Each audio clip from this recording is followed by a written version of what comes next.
Here you're trying to put together this very simple but nightmarish instructional manual.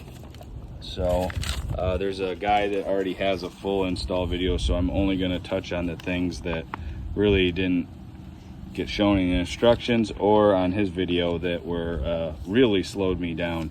So essentially there's these two bolts, and when you have them in reality sitting in front of you, this bolt actually looks more like this. It's like a longer shaft with a shorter thread, and this is actually this.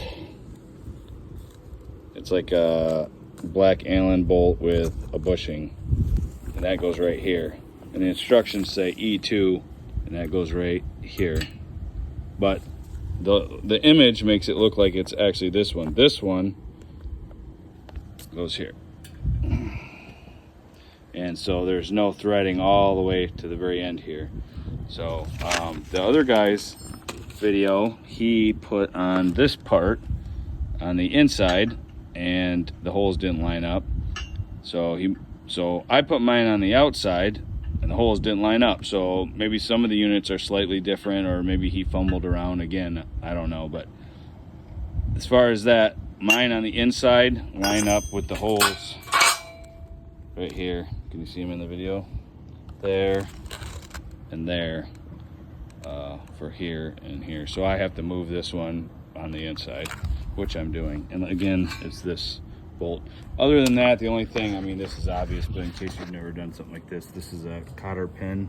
You put it in, you're really gonna have to bend this one so it doesn't hit the air knob.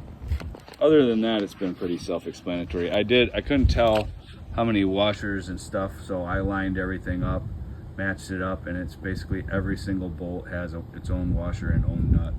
You just couldn't tell because the images, some of them don't show a washer. So just go ahead and put a washer with all of them. So the bolt goes through, then your washer, then your lock nut.